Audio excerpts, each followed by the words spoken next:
Good morning, students. Let us continue our first chapter, integer. This is video 5 of chapter integer. We have already done till exercise 1b, in which we have done addition, subtraction and multiplication of integers. Now we will continue with division of integers. For division of integers, there are two main rules. Rule 1. Let us understand this rule by the help of one example.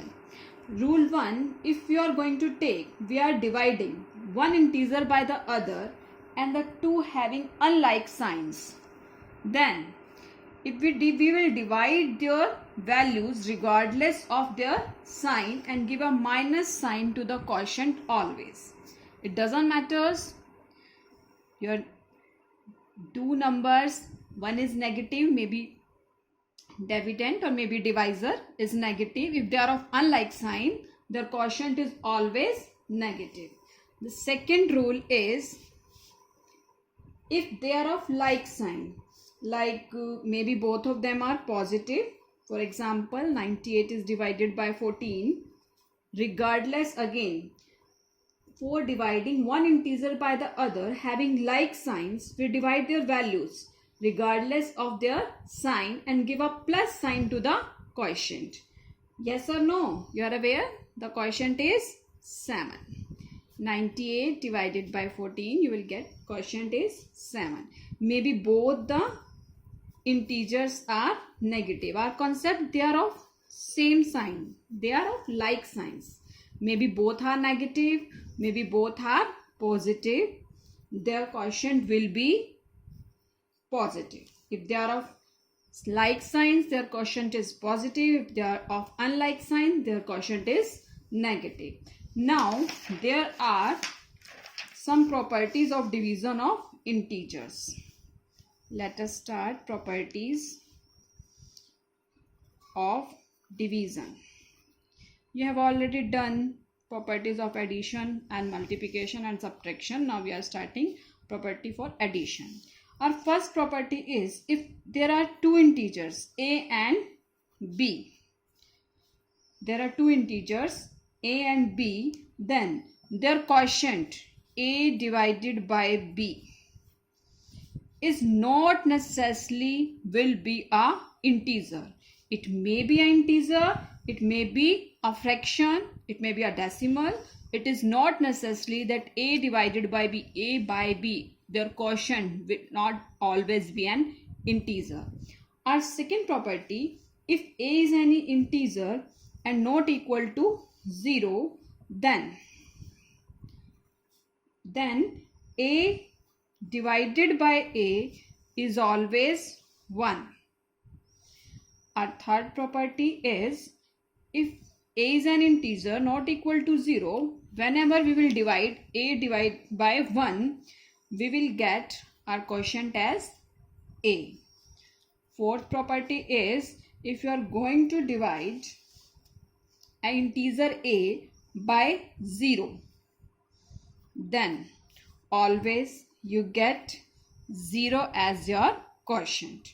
But if you are going to divide a by 0, it is meaningless.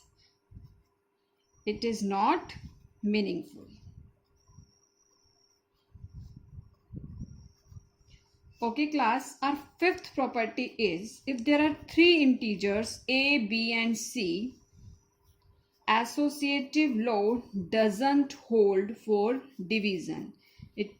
We have done this for addition and multiplication, but it doesn't hold for subtraction. A divides b divided by c, it doesn't hold for division.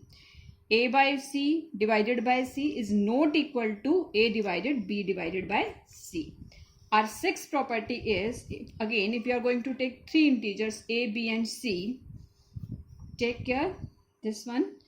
If a divided by c, a quotient c, is always greater than b quotient c, whenever you are having c is positive integer. Second is a quotient c is always less than b quotient c if your C you have taken as integer is negative. Take care class. This holds when C is positive. This relation holds when C is negative. Getting? Now let us start our first exercise 1C of division. Exercise 1C in RS. There are only 3 sums in which you have to divide. You are already aware how to divide an integer by integer. The main concept here we have of like and unlike signs.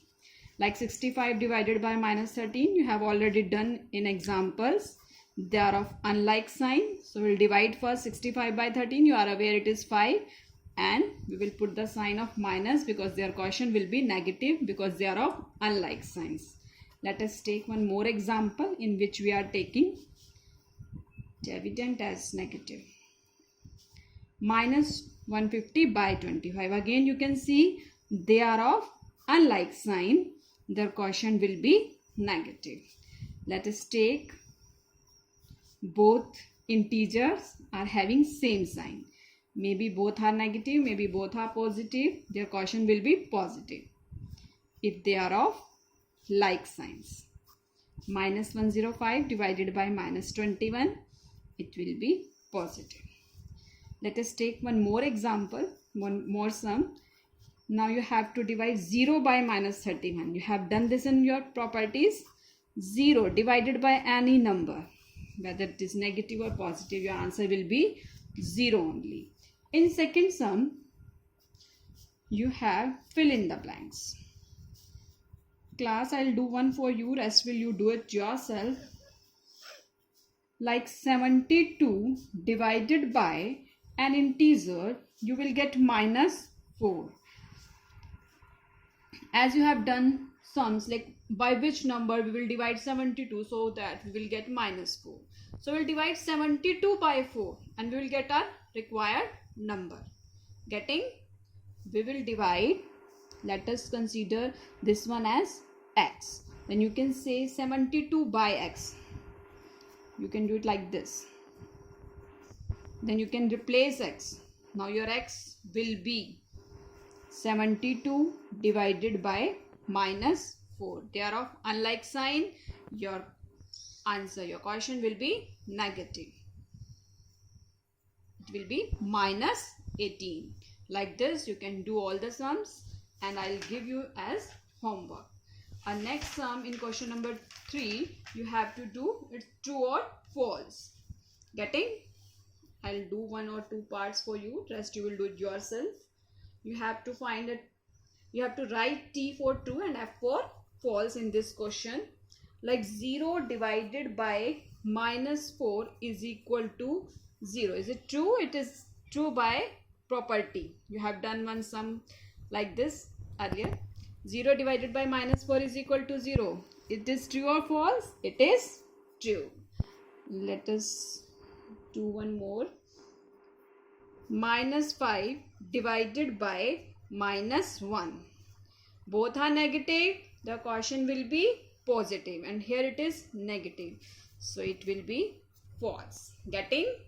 The rest you have to do as homework. Getting? Have a look for the exercise which you have to do in homework. Just all parts you have to do as homework. Have a look for this exercise. Yes class, with this exercise we have finished our chapter integers.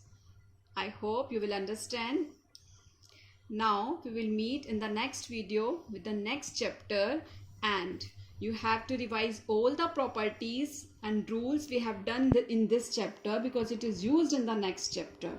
In next chapter we will do fraction and decimal. Okay class.